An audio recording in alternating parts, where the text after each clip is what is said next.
Harley Davidson is finally getting what they deserve, not because riders turned on them, but because they stopped listening to the riders who carried the brand for decades. Dealerships are closing fast. Inventory is stuck. Longtime dealers are disappearing, and none of this came out of nowhere. Today, we're going to break down how this reckoning was built step by step, why it hit so suddenly, and what it changes for riders who still put real miles on real bikes. Stick with me until the end, because once you see the full chain of decisions behind this, you'll understand why this outcome wasn't bad luck. It was earned. The warning that kept getting ignored. For years, riders were not subtle about what they were seeing and feeling. They said it across service counters, during sales conversations, and in quiet side remarks made after paperwork was signed. The complaints were not dramatic or exaggerated. They were steady, consistent, and grounded in lived experience. Riders spoke about tone, about being rushed, about feeling like a transaction instead of a customer with history. The message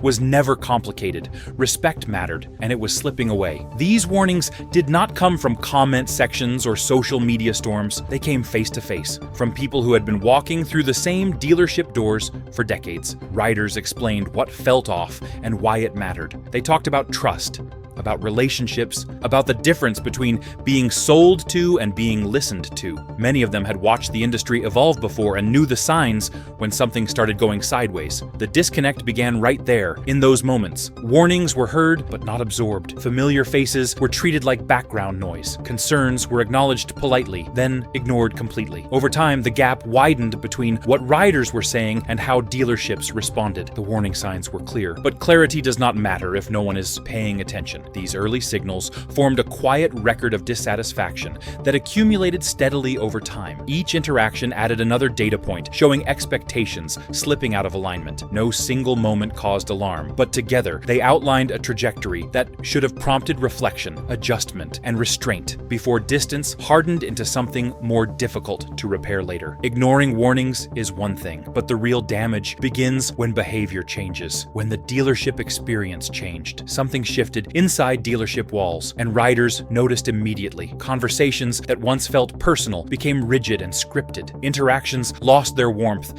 and gained an edge. The atmosphere changed from welcoming to transactional, as if time spent talking was time wasted. Long-standing relationships were replaced by quick pitches and rehearsed explanations. Add-ons began to dominate discussions that used to be about riding and ownership. Pressure crept in where patience once lived. Instead of answering questions, staff pushed packages. Instead of listening, they redirected. Riders, who had supported these businesses for years, started feeling like obstacles instead of assets. The experience no longer reflected pride in the brand or the culture around it. For many longtime customers, this shift felt dismissive, not overtly hostile, but subtly disrespectful. Being talked past instead of talked with leaves a mark. Riders began to sense that familiarity no longer earned consideration. What had once been a relationship started to resemble a routine transaction with little room for trust. Culture can survive mistakes, but arrogance erodes it from the inside. The change in atmosphere did not arrive overnight, but it altered how every visit felt. Small shifts in tone compounded into a noticeable difference. Over time, familiar spaces lost warmth and predictability. What once encouraged conversation began limiting it subtly, reframing the experience as transactional, efficient, and increasingly indifferent to individual history and shared expectations. When culture changes without acknowledgement, the reaction is rarely loud at first. If this breakdown is helping you see what's really happening, show support by liking this video, subscribing for investigations, and sharing your perspective below. Silence replaced loyalty. Riders did not respond with protests or dramatic exits. They simply stopped engaging. Visits became less frequent. Conversations grew shorter. Patience wore thin without announcement. What had once been routine check-ins quietly disappeared. Silence replaced discussion, and absence replaced loyalty. This withdrawal was easy to miss. There were no confrontations or demands. No ultimatums were issued. Riders did not argue because they no longer believed arguments mattered. Instead, they chose distance. The decision was practical, not emotional. Spending time and money where respect feels uncertain stops making sense. Silence spreads quietly. One rider leaves, then another. Fewer familiar faces appear on weekends. The sound of conversation fades. By the time the pattern becomes visible, it is already established. Silence does not feel dangerous because it lacks urgency, but it carries weight. When silence silence grows, it signals something deeper than dissatisfaction. Withdrawal rarely announces itself with noise or confrontation. It appears first as reduced presence, then as habitual absence. Patterns shift quietly, and routines dissolve without debate. What remains is an empty space where engagement once lived, creating conditions where decline progresses unnoticed until the cumulative effect becomes undeniable and difficult to reverse over extended periods. Absence lingers longer than anger, and eventually it reaches a breaking point. If you're someone still putting miles on a bike, the gear and accessories I use are listed below. What failed here wasn't the machines. It was the relationship. The moment loyalty expired. There comes a moment when trust no longer thins. It ends. For many riders, that moment arrived without ceremony. The emotional contract that had carried the brand across generations finally broke. It did not unravel slowly anymore. It stopped holding all together. What once sustained patience and forgiveness disappeared. Riders no longer felt compelled to give the benefit of the doubt. Loyalty stopped acting as a cushion for missteps. The brand name alone could not carry the weight it once did. When respect fades completely, attachment follows it out the door. The breaking point did not involve outrage or spectacle, only a decision to stop compensating for disappointment.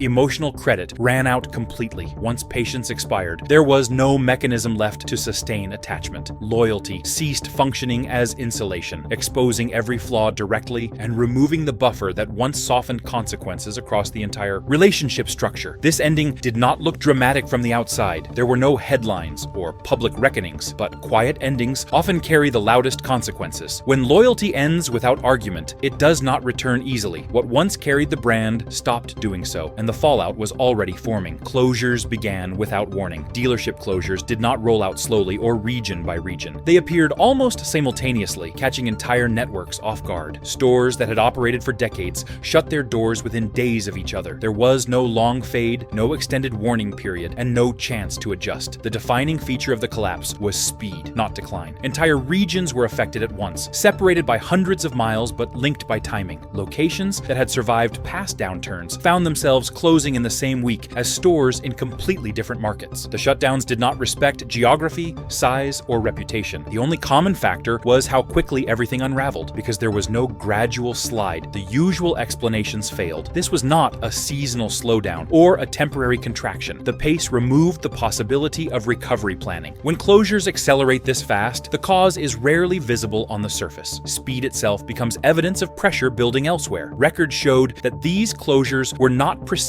by long negotiations or rescue efforts. Notices arrived abruptly, leaving little room for intervention. The absence of staged reductions pointed to upstream decisions already finalized. Once triggered, the process moved forward without pause, ignoring individual circumstances or local conditions. Nothing slowed it once the sequence began. No appeals changed the outcome. The suddenness of closures removed any illusion of gradual adjustment. With little advance notice, operations halted almost simultaneously across separate regions. The lack of a visible slowdown suggested that outcomes were already determined. When events move this quickly, they signal upstream pressures acting long before the final action becomes visible to those affected locally directly. When doors close this quickly, the forces behind them are already in motion. Inventory turned from asset to anchor. Showrooms did not empty before the collapse. They filled. Rows of unsold motorcycles accumulated faster than buyers appeared, turning selection into stagnation. What once signaled strength became an operational burden. Inventory stopped circulating and began sitting, day after day, consuming space and value simultaneously. Time worked against the dealers in ways that were both predictable and unforgiving. Each unit that remained unsold aged visibly and financially. Flooring space tightened,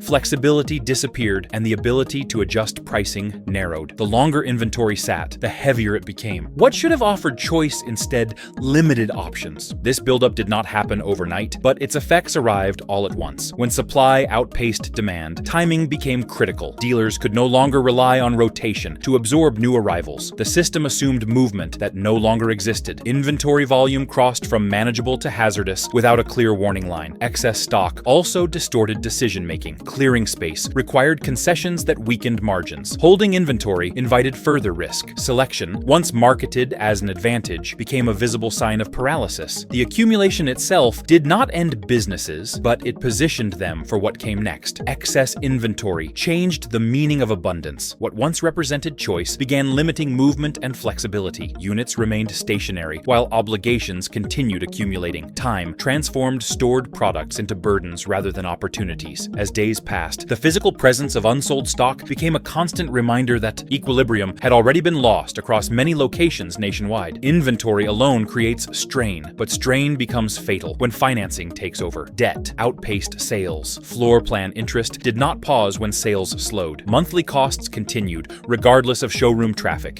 Even brief downturns triggered compounding pressure, and extended slow periods magnified it. The math was indifferent to optimism or experience. Expenses accumulated while revenue lagged behind. As interest obligations grew, flexibility vanished. Dealers could not slow payments to match conditions. Carrying costs escalated even as options narrowed. What began as manageable borrowing turned into relentless obligation. The structure assumed steady turnover, and when turnover stalled, the model accelerated failure instead of absorbing it. Credit tightened without negotiation. Once performance slipped, tolerance evaporated. Lines were reduced or frozen, removing the ability to respond. Cash flow narrowed to a trickle, and routine operations became increasingly difficult to sustain. Decisions that once involved planning shifted into survival mode. Debt did not announce its dominance. It simply removed choices one by one. Pricing, staffing, and inventory decisions were no longer strategic. They were reactive. Once financing dictated outcomes,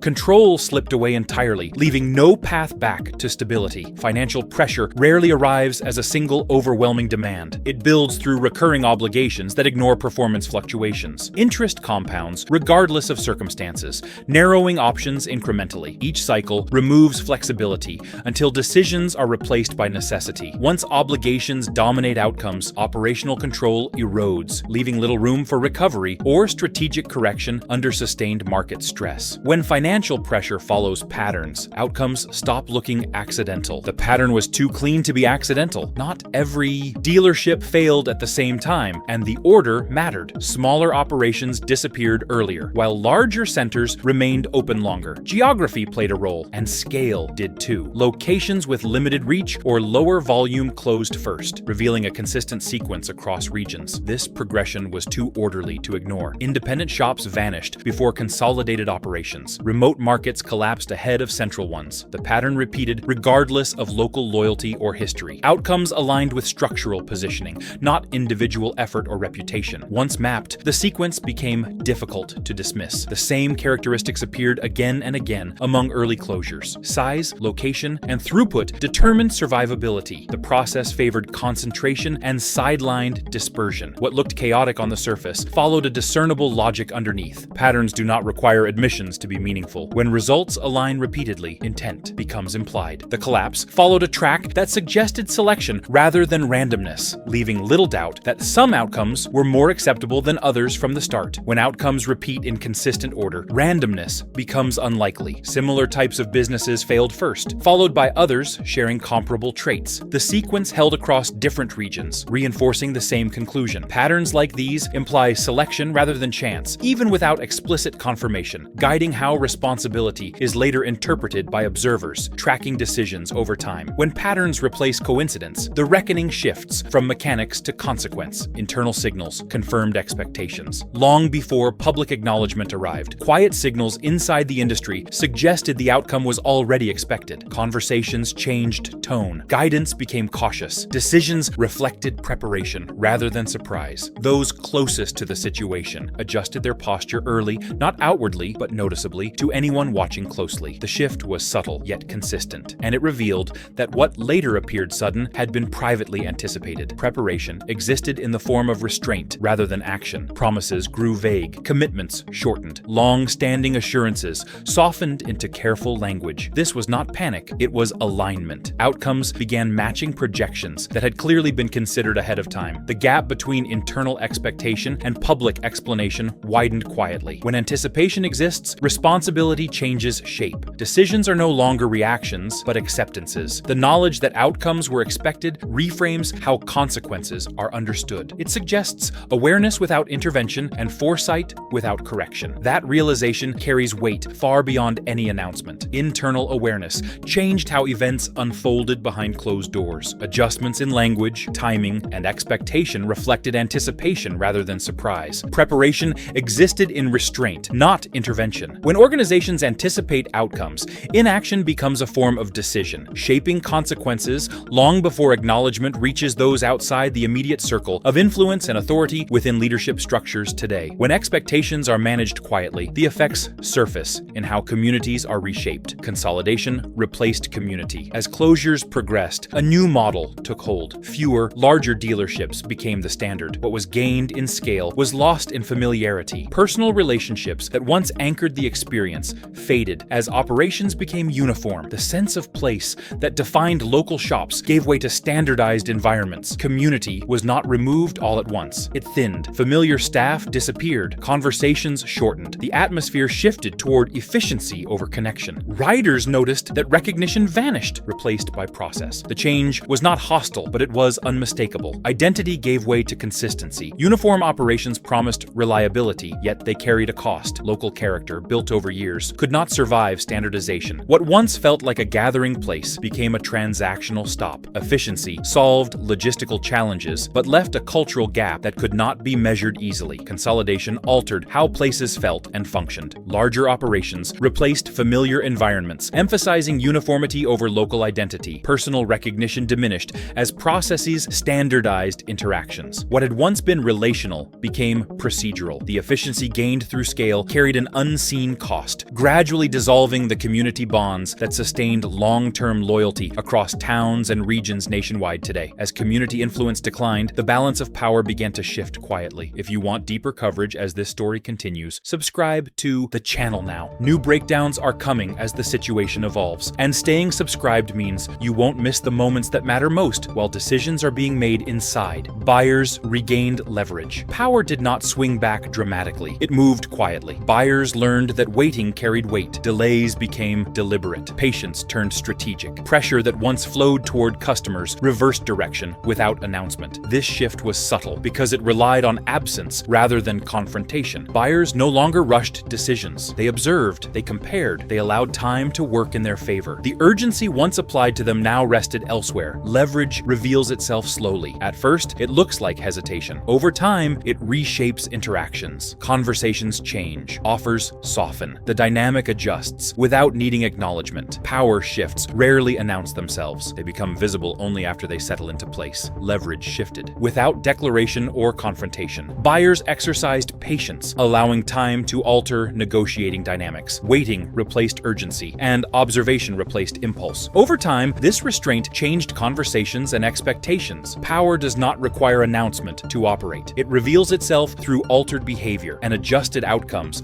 that accumulate quietly across multiple transactions over extended periods. When leverage moves, the impact becomes clearest in what is lost permanently. Long-standing businesses disappeared. Independent and generational dealerships closed with little ceremony. Decades of work ended abruptly, leaving behind empty spaces where history once lived. Effort was not the issue. Commitment was not lacking. These businesses did not fail from neglect or indifference. They vanished, despite doing everything asked of them. Families who built their lives around these shops faced endings that offered no resolution. Years of investment, reputation, and presence dissolved quickly. The closure of a dealership removed more than a storefront. It erased a local anchor that connected people through shared experience. The closure of independent businesses carried consequences beyond economics. Years of effort ended abruptly, leaving gaps in continuity and identity. These operations did not disappear from mismanagement, but from forces exceeding individual control. Their absence removed experience, mentorship, and stability that once anchored surrounding communities and supported regional culture across generations of residents nationwide historically. The damage extended far beyond walls and signage. It reached employees, neighbors, and communities that relied on those spaces. When such businesses disappear, something irreplaceable leaves with them. The consequences linger long after the doors close, reshaping places in ways numbers never capture. Access became uneven as the network thinned. Access changed shape.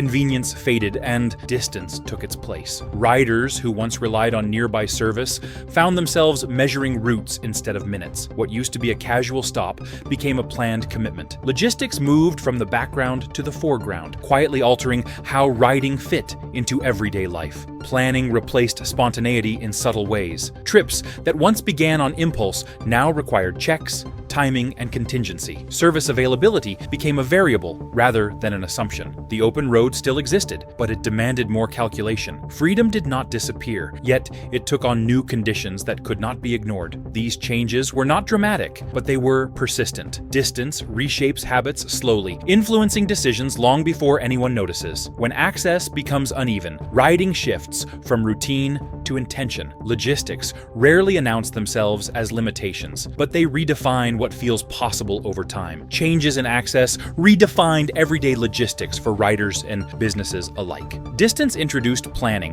where convenience once ruled. Service availability became conditional rather than assumed. These shifts influenced decisions long before they were acknowledged consciously, reshaping habits gradually and redefining freedom through calculation rather than spontaneity across routes, schedules, and maintenance expectations over time nationwide. When access shifts, the effects extend beyond riders to the places they once supported. Communities felt the loss. Local economies absorbed the shock quietly. Jobs disappeared as dealerships closed, removing steady employment from towns that relied on them. Technicians, support staff, and sales workers were suddenly displaced, taking experience and income with them. The ripple spread outward, touching businesses that depended on consistent traffic. Gathering places vanished along with storefronts. Weekend routines broke apart. Familiar meeting spots lost their purpose. Events that once brought people together faded from calendars. What had functioned as a social anchor no longer existed, leaving gaps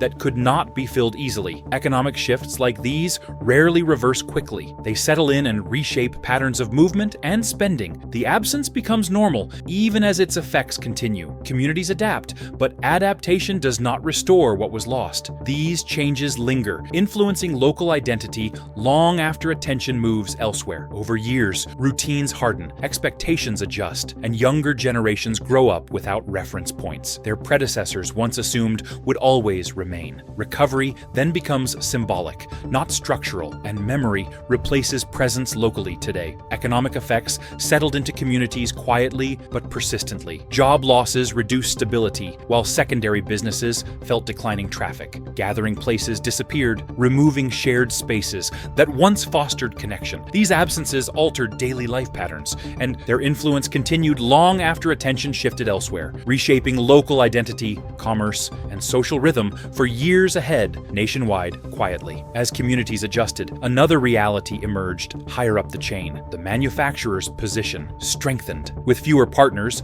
control consolidated. Reduced resistance simplified decision-making. Uniform standards replaced variation. Oversight tightened as complexity decreased. From a distance, the structure appeared cleaner and more manageable than before. Greater uniformity brought predictability. Fewer voices meant fewer objections. Policies moved faster, and alignment became easier to enforce. The system gained stability through consolidation, achieving consistency that had been difficult to maintain across a broader network. Control solves certain problems efficiently, but it introduces new risks. Distance grows between decision makers and local reality, widening gaps that reports cannot capture. Feedback narrows as fewer voices reach the top, and adaptation slows when variation is treated as friction. Authority strengthens on paper, yet connection weakens in practice. Stability achieved through reduction often carries the cost of alienation, a trade-off that rarely appears immediately. Over time, systems optimized for control struggle to sense early warning signs. By the time consequences surface, rebuilding trust, flexibility, and relevance becomes far harder than maintaining them ever was in complex environments everywhere. With fewer partners, authority consolidated upward. Uniform standards simplified oversight and reduced friction. Control increased as variation decreased. While this structure delivered stability, it narrowed feedback and increased distance from local realities. Centralization solves certain challenges efficiently, but it risks detachment from conditions on the ground that determine trust, loyalty, and long-term acceptance across markets. When control increases, the final question becomes, what this means for those still navigating the landscape, what this really means going forward. Awareness now replaces assumption. Riders no longer expect the system to function as it once did. Decisions require more caution, more observation, and more patience. Loyalty is no longer automatic. It must be earned and maintained through consistency rather than history. This shift encourages attentiveness. Choices become deliberate. Relationships are evaluated instead of assumed. The road ahead remains open, but it demands awareness of changing conditions. What worked before cannot be relied on without question. Greater awareness now guides decisions previously driven by assumption. Loyalty requires confirmation rather than inheritance. Caution shapes choices, and observation replaces habit. This adjustment reflects accumulated experience rather than reaction. The path forward demands attention to signals and consequences, acknowledging that outcomes emerge through visible steps over time rather than sudden, unexplained disruption events alone. This outcome was not sudden, it was not mysterious, and it was not accidental. It emerged through a series of visible changes that accumulated quietly over time, ignored, minimized, or rationalized away. Understanding that reality does not end the story. It reframes how the future is approached, replacing surprise with clarity, assumption with observation, and habit with intention. What follows now depends on attention, not loyalty, and awareness, not nostalgia. The road ahead remains open, but it demands judgment, patience, and accountability from every decision made going forward. From here on out, consequences will favor those willing to adapt early. If you've lived through this shift, drop your experience in the comments. What changed at your local dealer, and when did you feel it? If this breakdown helped you see the full picture, hit like and subscribe. We're keeping the focus on truth, history, and what really matters to riders.